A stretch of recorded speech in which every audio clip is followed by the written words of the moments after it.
রাধে রাধে বন্ধুরা, কেমন আছো তোমরা সবাই? আশা করছি তোমরা সবাই খুব ভালো আছো। আমিও ভালো আছি। তুই সিম্পল হাউজে জয়সী নতুন আর একটি ব্লগে তোমাদের সকলকে স্বাগত জানাই।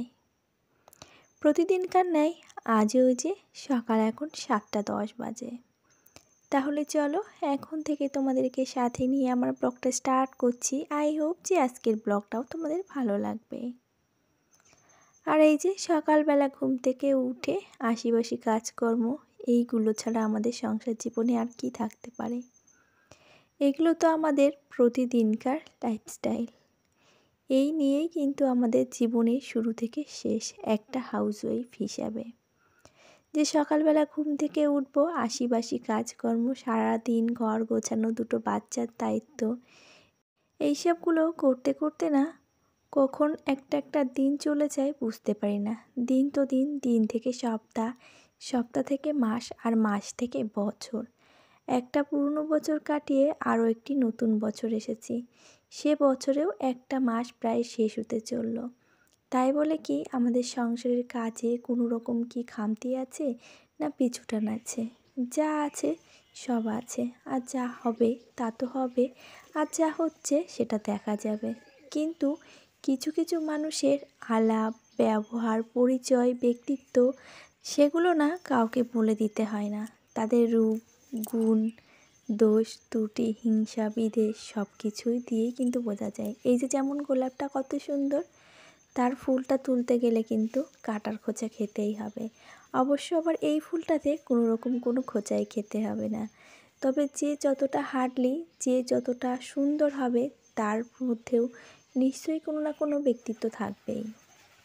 আর ইতিমধ্যে পায়রাগুলো গেছিলো সকালবেলা ছেড়ে দেওয়ার পরে মাঠে, আর ওরা দেখছি ঘুরে চলে এসেছে। তো এই পশু পাখিদের থেকে কিন্তু একটা জিনিস শেখার আছে, যে দিনটা যখন হচ্ছে পরিশ্রম করে আর মারধর করেই খেয়ে যেতে হবে, তো ঠিক মানুষদেরও তাদের কাছ থেকে কিছু শিখ পাওয়া উচিত। যে যেমনই দিন হোক না কেন, আমাদের পরিশ্রম করেই আমাদের দিনের জোগাড়টা শুরু করতে হবে। যেহেতু মানুষের ন্যায় তাদের ঘরেও কিন্তু বাচ্চা আছে। কোন মাঠ থেকে খাবার নিয়ে এসেছে মুখে করে বাচ্চাদেরকে খাওয়ানোর জন্য। শুভ সকাল বন্ধুরা, কেমন আছো তোমরা সবাই? আশা করছি তোমরা সবাই খুব ভালো আছো, আমিও ভালো আছি। যদিও বা একবার শুভ সকাল বলেছি, তবু এই যে ছাদের উপরে দেখলে অরেঞ্জ কালারের যে জবা ফুলটা, এটা দেখার নেশায় ছুটে চলে এসেছি। বেশ কয়েকদিন ধরে তো ফুলটা এরকম হয়েছিল, তো সেখান থেকে ফুলই হয় না, ফুলই হয় না। তো আজ দেখছি ফাইনালি ফুলটা ফুটেছে, তো সেই নেশায় পুরো চলে এসেছি। আর এদিকে ছাদের উপরে দেখলে তো এসে এই যে পায়রাগুলো চলে এসেছে, মাঠে গেছিলো সকালবেলা, আর সকালবেলা খেয়ে দিয়ে এক চক্কর মাঠ দিয়ে ঘুরে এসে এই যে এখন জলের গামলায় লেবেছে। এখন কি করবে জানো, ওরা খাওয়ার থেকে স্নান করবে বেশি। আর এদিকেও তো গাছ ভরে ফুল ফুটে আছে, দেখতে দেখ এত সুন্দর লাগে। সকালবেলা মনটা না সব থেকে বেশি ভালো হয়ে যায় এই যে গাছের প্রত্যেকটা ফুল দেখতে দেখতে। তো চলো, বকবক তো অনেক হলো, এখনও চা খাইনি, নিচে যাই, নিচে গিয়ে চা খাই।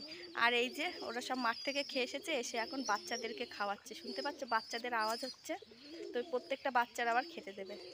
তো চলো নিচে যাই। আর আজ আবার ভাবছি যে ছাদটা একটু পরিষ্কার করব, দেখি কখন সময় পাই। কেননা এই যে গাছের পাতা পড়ে পড়ে মানে কোনা কোনা দিয়ে এত ভরে আছে যে প্রচুর খারাপ হয়ে আছে। দেখা যাক কখন পরিষ্কার করা যায়।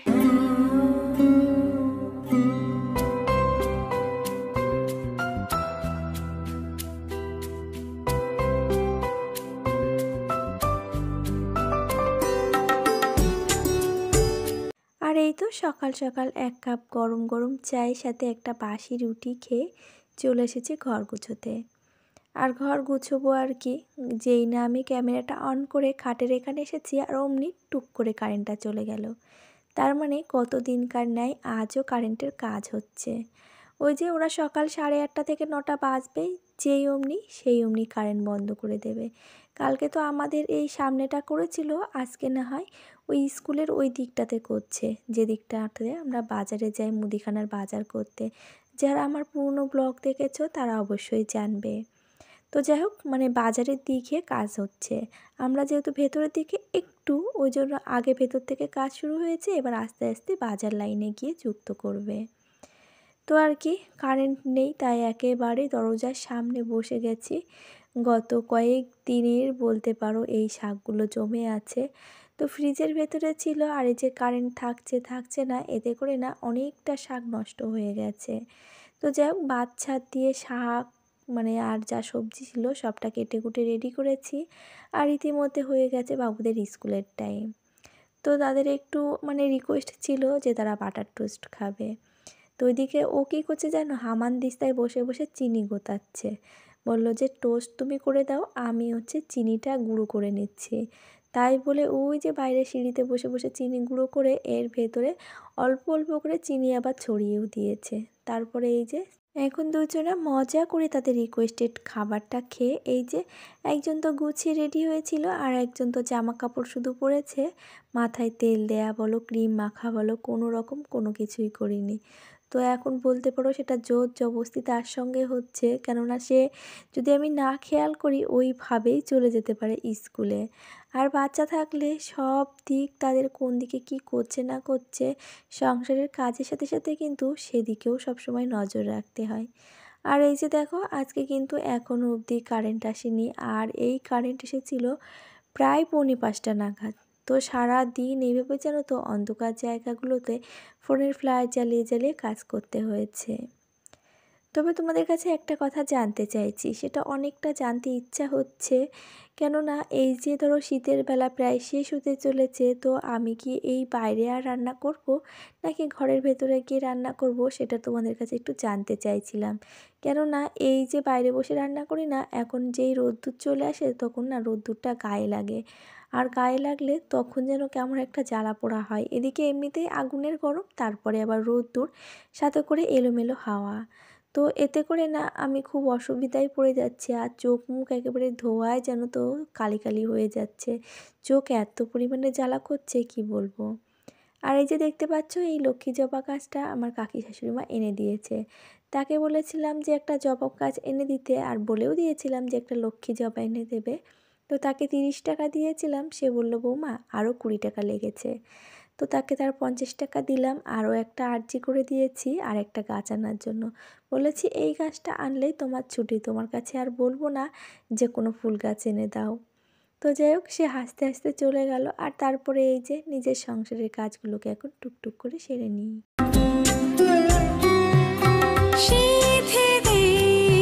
সিঁদুর রাঙালে হয় না তো কেউ স্ত্রী, আলতা নোয়াবে না রশিতে সাজালে হয় কে স্ত্রী। ওদিকে তো নিরামিষ তরকারিটা বসিয়ে এদিকে গোছগাছ করতে করতে তরকারিটা লাভিয়ে ফেলেছিলাম, তার মধ্যে আবার ভাতটাকে ফুটিয়ে নিচে নামিয়ে নিয়েছি। আর এরই মাঝে আবার মশলাটা বেটে এই যে ভালো করে কষিয়ে সোয়াবিন আলুটাকে আগে ভেজে নিয়েছিলাম, তারপরে সমস্ত মশলার মধ্যে এই যে সোয়াবিন আলুটা হালকা একটু ভাজা ভাজা করে তারপরে দিয়েছিলাম জল। তবে সেই স্কিপটা কোথায় ডিলিট হয়ে গেছে জানি না। তো যাই হোক এই যে এখন ফাইনালি রেডি হয়ে গেছে, আর এর মধ্যে সামান্য ব্যালেন্স করার জন্য সামান্য মানে চিনি দিয়েছিলাম। তারপরে ওই যে ধনেপাতা ছড়িয়ে লাবিয়ে নিয়ে এই যে চলে এসেছিলাম সোজা একেবারে কলপাড়ে। আর এখনও অবধি কিন্তু কারেন্ট আসেনি। আমি এই যে ফোনের ফ্ল্যাশ জ্বালিয়েই কিন্তু যতটুকু যা করেছি ঘরের মধ্যে ভিডিও সেটা বলতে পারো।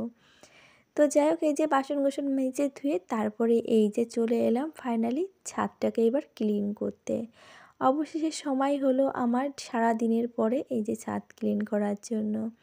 চাইলেই তো সব সময় সব কিছু সম্ভব হয় না, আর কিছু কিছু চাওয়া না পাওয়া সেটা কিন্তু অন্যান্যর উপরেই নির্ভর করে। আজ একটা কথা তোমাদেরকে না বলে আর থাকতে পারছি না, মানে একটা না কিছু কথা। মানুষ না পৃথিবীতে কত রকম হয়ে থাকে, কিছু কিছু মানুষ না চোখের সামনে গিরগিটির ন্যায় রং বদলায়, আর চোখের সামনে কোনো কথা বললে সেই কথাগুলোকে এমনভাবে উল্টে পাল্টে দেয় সেটা একেবারে নিজে কানে শুনে মানে আমি স্তম্ভিত হয়ে গেছি।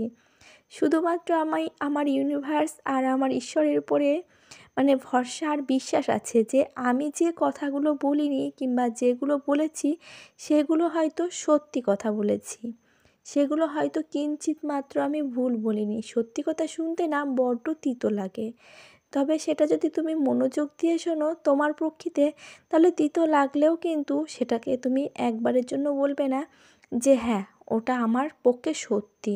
তুমি কিন্তু তোমার নিজের দোষ সবসময় ঢাকতে চাইবে। তবে ঠিক আছে, সেটা যখন আমি শুনতে পেলাম তখন সেই কথাটা আরেকজন বলল, ঠিক আছে, হ্যাঁ তোর কাছে যখন এটা বলেছে আমার কাছে এটা বলেছে, তুই ওটা নিয়ে আর কোনো কথা বলা বলি করিস না। ওকে, মিটে গেল ঝামেলা। কিন্তু সেই ব্যক্তি যখন আবার গিরগিটির ন্যায় অন্যজনের কাছে গিয়ে সেই কথাটাকেই উল্টে দিয়ে বলে, জানো তো এই কথাটা ওনা শুনেছে, ওনা বলেনি, ওনা এই ছিল ওই ছিল, তখন কেমন লাগে বলো তো? তখন না মনটা খুব খারাপ লাগে। ওই যে কথায় বলে না, তোমরা হয়তো বলবে তুমি কথাগুলো শুনলে কী করে, ওই যে কথায় বলে না দেয়ালেরও কান আছে। তো সেই কানের পৃষ্টিতে আমি কথাগুলো শুনেছি আর আমার খুব খারাপ লাগছিল কথাগুলো শুনে। তো আমার মনে হলো যে তোমাদের সঙ্গেও কিছু কথা শেয়ার করা উচিত, যেহেতু মন খুলে কথা বলার মতো একটা পরিবার আমার আছে, যেখানে কথা বললে সেই কথাগুলো না কেউ বুঝবে, কেউ আমাকে সান্ত্বনা দেবে। তবে এই পরিবারে থেকে তাদের মধ্যে আমি তাদের কাছে সান্ত্বনা চাই না। কেন বলবো সান্ত্বনা চাই না? তারা তো ওই গিরগিটির মতো সান্ত্বনা দিয়ে যাবে, ফের রং বদলে যাবে। কিন্তু আমার ইউটিউব পরিবারের বন্ধুরা কখনো আমার সাথে গিরগিটির ন্যায় ব্যবহার করবে না।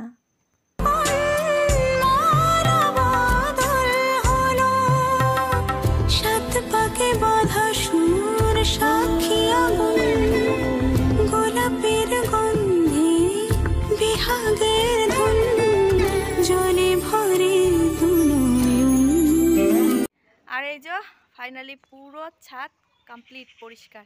শুধু এই পায়রার ঘরের পেছনে ওই যে নিয়ে গাদা করেছি, ওইখান থেকে তোমার দাদা ভাই বস্তায় করে ফেলে দেবে নিচে গিয়ে। পুরো একদম এই মাথা ও মাথা চকচক, কোনো জায়গায় একটু নোংরা নেই। পরিষ্কার তো করতে ইচ্ছা করে, কিন্তু এই যে পায়রার জন্য মোটে পরিষ্কার করে রাখার মতো না, আবার নোংরা হয়ে যাবে দুদিন বাদে গিয়ে। অনেক কষ্ট হয়ে গেছে। আর গোলাপ ফুলের ওইগুলো কাটতে গিয়ে আঙুলের মাথায় খোঁচা খেয়ে রক্ত বেরাচ্ছে, কিন্তু গোলাপের আবার গন্ধ আছে হাতে, কিন্তু হাতটা শোকা যাবে না, হাতে যা অবস্থা। আর ওই যে ধুলো মাটি কিছু কিছু কী করেছে গাছের গোড়ায় ট্রান্সফার করেছি। আর এই গাছের গোড়ায় তাহলে অনেকটা জৈব সার হয়, এতে যেই জল পড়বে ওইগুলো কিন্তু একটা সার হয়ে যাবে। তো উপরের থেকে পাতাগুলো ওখান থেকে নিয়ে ফেলে দেবে, আর নিচের যে মাটিগুলো থাকবে ওইগুলো দিয়ে এই যে লক্ষ্মী জবা গাছটা এনে দিয়েছে কাকি শাশুড়ি মা, এই যে এইটাকে একটা টবে বসিয়ে দেবো। আর এই সাইডেও একটা জবা ফুল গাছ, যেটা সকালবেলা দেখাচ্ছিলাম, এই জবার এখানটার থেকে ওইটাও টবে ট্রান্সফার করতে হবে। শুধু এখন টবে মাটি ভরার অপেক্ষা। আধা মাটি ভরলে আর আধা যে পায়রার মানে পটি এগুলো ভরলে মোটামুটি কমপ্লিট হয়ে যাবে। তো চলো বক বক না করে স্নান করে গিয়ে, বেলা চলে গেছে 2:30 বাজে। আর আজকে একটু রোদ্দুর কম হয়েছে বলে বাচ্চা দেখতে পাচ্ছে, আকাশটা কত সুন্দর লাগছে। শুধুমাত্র আজকে রোদ্দুরটা একটু কম আছে, আজকে মেঘলা মেঘলা রোদ্দুর হয়েছে।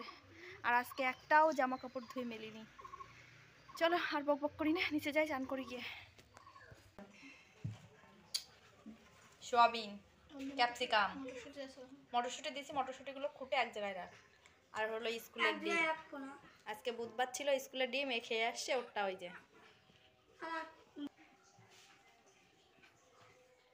স্নান সেরে এসেই দেখি দুই বাবু স্কুল থেকে চলে এসেছে, তাই ওদেরকে খেতে দিয়ে এই যে এসেছি মাথা চিরুন দিতে।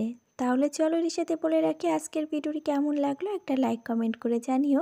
আর নতুন যদি কোনো বন্ধু এই পর্যন্ত ভিডিওটি দেখে থাকো, ভালো লাগলে চ্যানেলটিকে সাবস্ক্রাইব করে পাশে থাকতে পারো। আর পুরনো বন্ধুদেরকে জানাই অসংখ্য ধন্যবাদ।